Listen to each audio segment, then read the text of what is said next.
Welcome back, troops, to Let's Tab 59. Killed on exercise in the military. Now, whenever any military exercises happen, military training happens, whether that's the Royal Navy, the Army or the Royal Air Force, and not just UK armed forces, all armed forces, whenever they train and have exercises, they want realism. Of course they do. And you're built up to this realistic training, eventually going on to the use of live ammunition.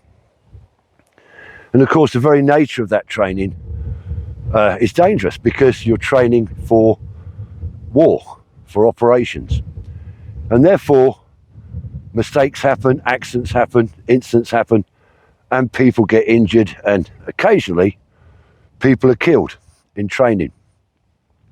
Many veterans, British veterans, will remember the big NATO exercises we had out in Germany during the Cold War, BAOR, exercises like Crusader, Lionheart, lots of other ones. Occasionally, there was a death. But how about 749 deaths on exercise? It's a big figure.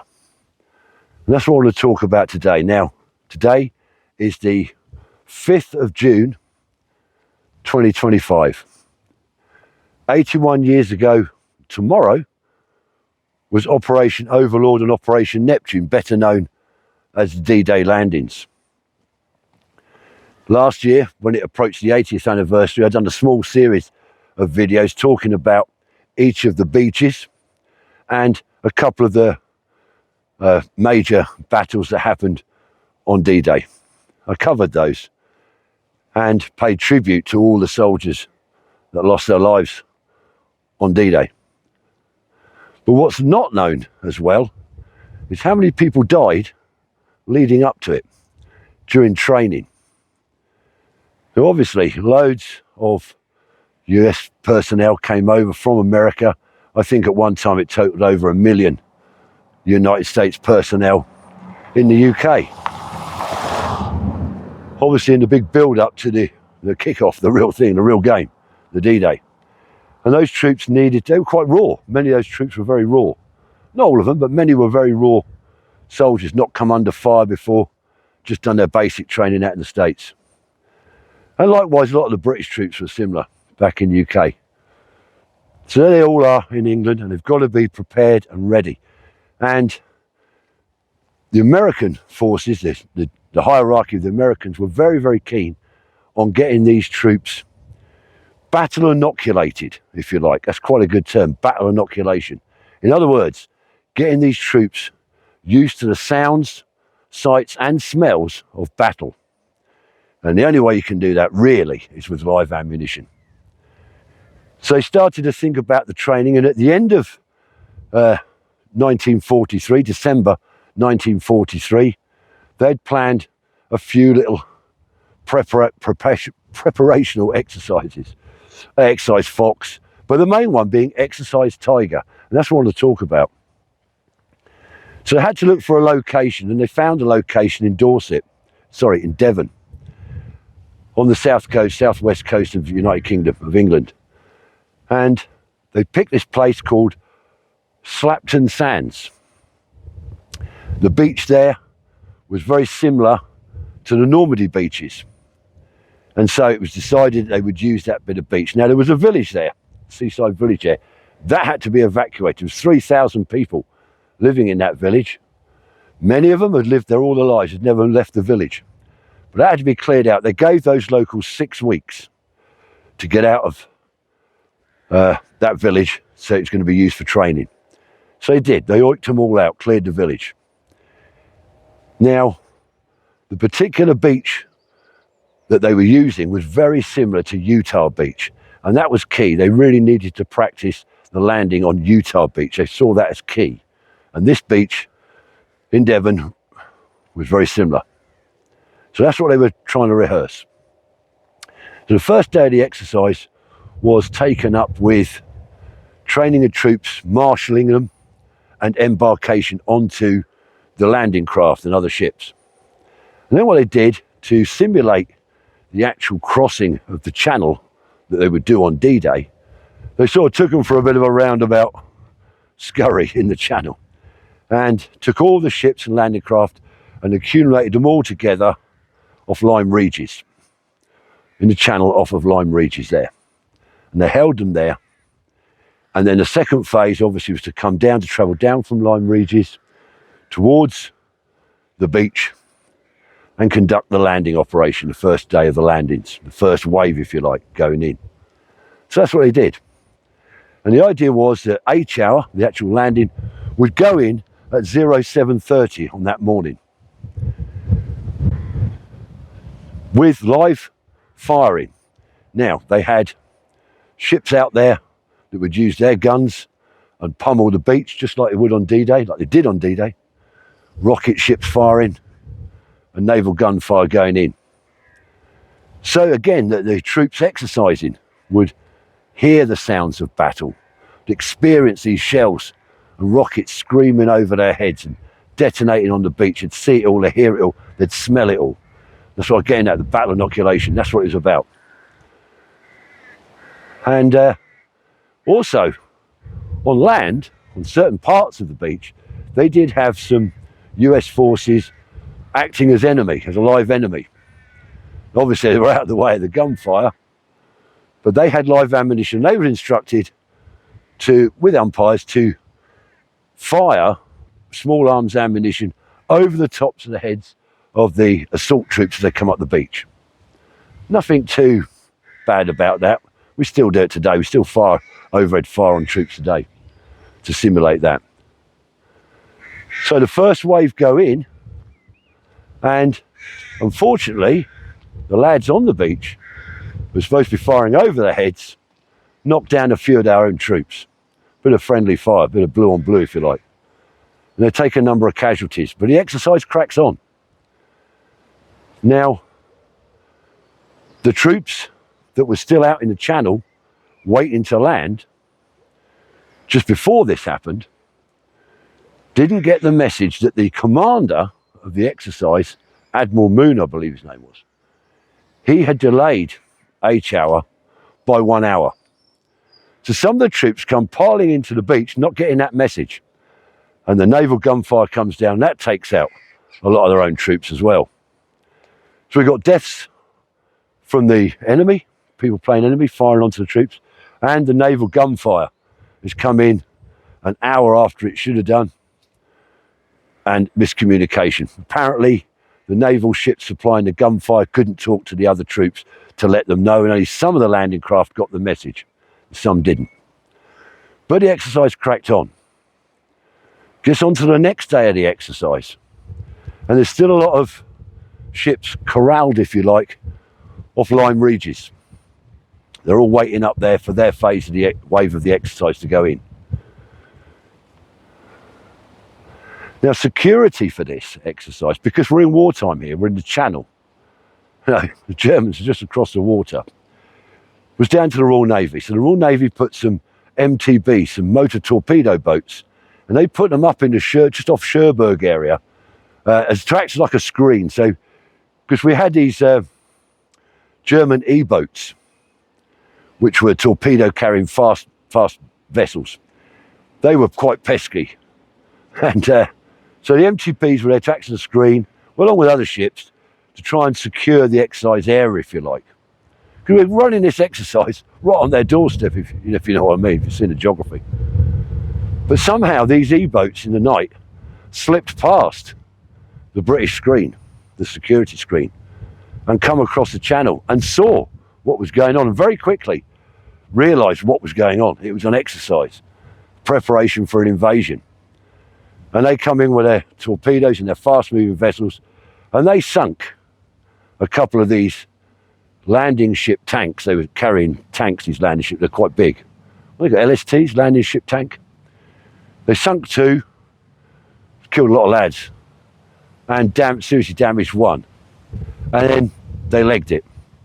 They got past our screen of security, and they legged it and got away. You can only imagine. The guys on the ships, They thought it's part of the exercise. A lot of people thought it's part of the exercise initially. Obviously, the people that were getting hit didn't. They realised they were under a real attack. It wasn't simulated. But there was a lot of confusion. It's dark. And all this was kicking off. Horrendous. Ships burning, people drowning.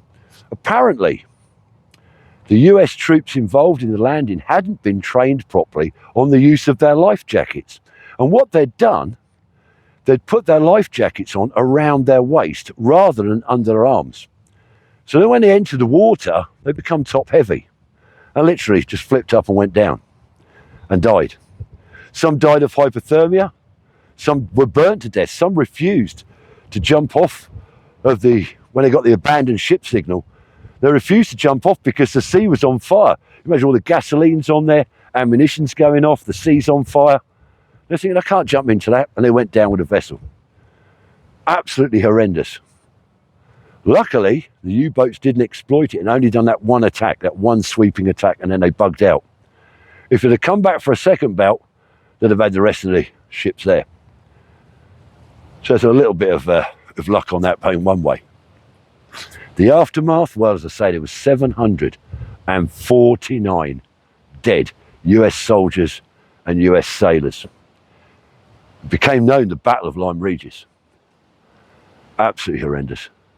200 wounded, maybe more. And quite a sobering statistic is that was to simulate the landing on Utah Beach. 749 dead. When they actually landed on Utah Beach on D-Day, they lost 197. So less than 200 died on the actual D-Day assault on Utah, compared to 749 that died on the exercise. I'm going to have to turn back this way because it's closed off down there. I didn't know about that. So, quick look at this little bit of paper before I crack on.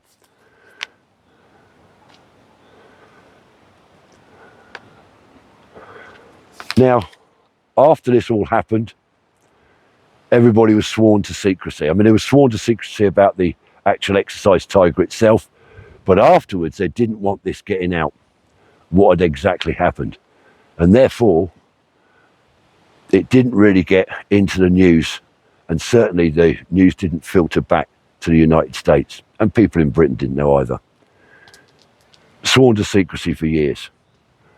And a lot of the veterans felt very, very unrecognised or not heard of. People had died, their friends had died, and nobody knew about how it happened or why it happened or exactly what happened to their loved ones.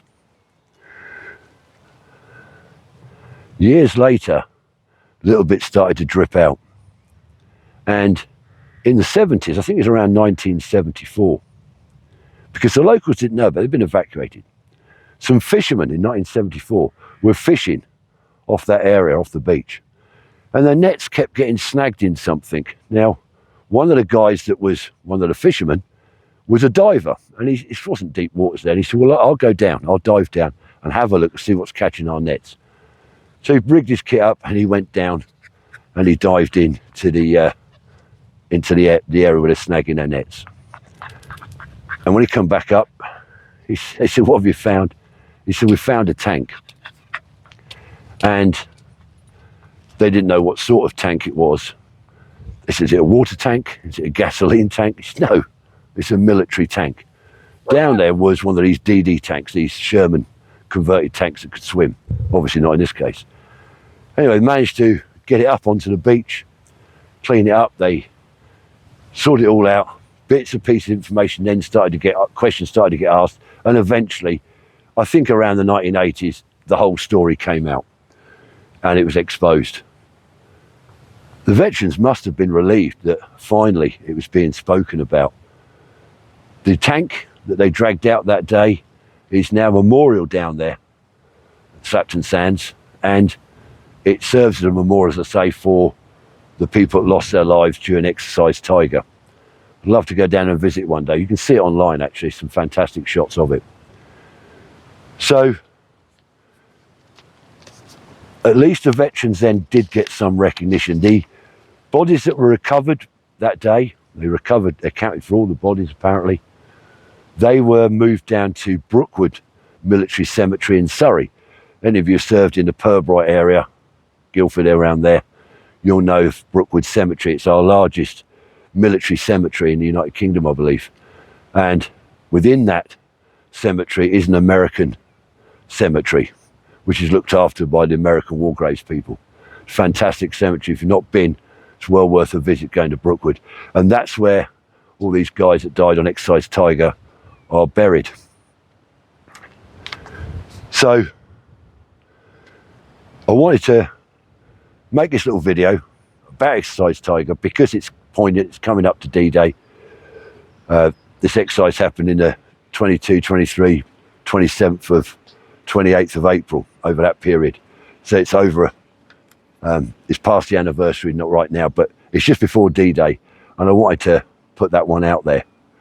And as a final tribute, what I'd like to say is a quote that was said by General Pershing. Not about this, he's a World War I general. But he said, "Time will not dim the glory of their deeds. Time will not dim the glory of their deeds." And I think that's a very powerful statement. These guys should be remembered. So I'd like to dedicate that to the lads that lost their lives, to their families that lost loved ones out there and never knew for a long, long time what had happened to them and how they died. And of course to the veterans that actually survived Exercise Tiger. And I'm sure there may be one or two of those gentlemen still alive today. So I'd like to dedicate this video and that tribute to them. We will remember them.